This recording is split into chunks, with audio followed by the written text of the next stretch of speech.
कलंदर पंहिंजी नगरी में वॾो करबल मताह है।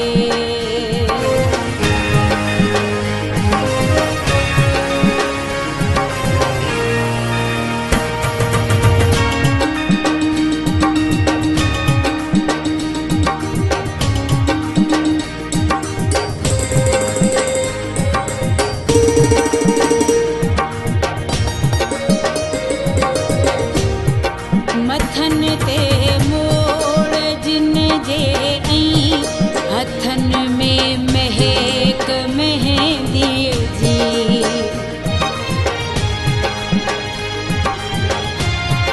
मथन ते मोड़ जिन जे ऐं हथन में महक मेहंदीअ जी।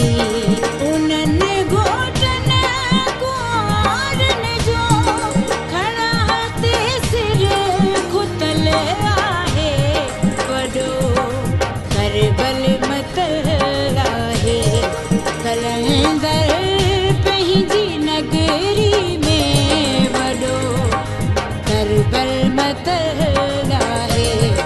कलंदर पंहिंजी नगरी में वॾो करबल मताह है।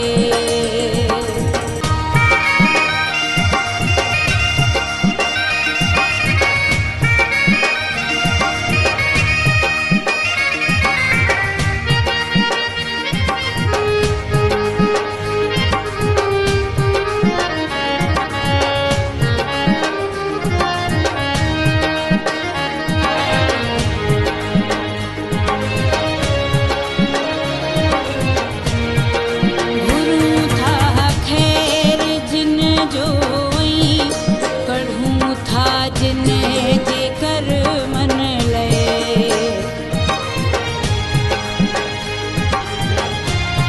घुरूं था खैर जिन जो ऐं कढूं था जिन जे कर मन लए।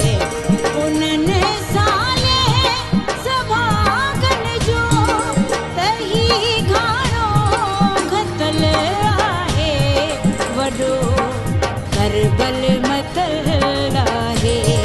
कलंदर पंहिंजी नगरी में वॾो करबल मताह आहे। कलंदर पंहिंजी नगरी में वॾो करबल मताह है।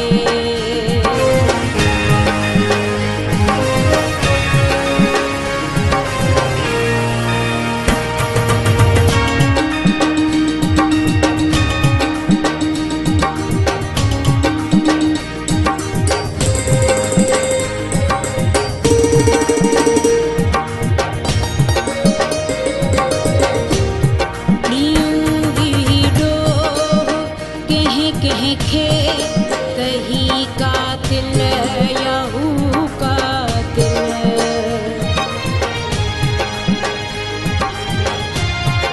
ॾींहुं ही ॾोह कंहिं खे कही कातिल या हू कातिल।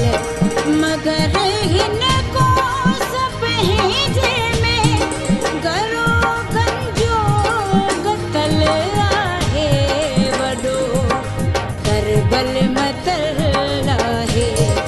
कलंदर पंहिंजी नगरी में वॾो करबल मताह आहे। सॼी सिंध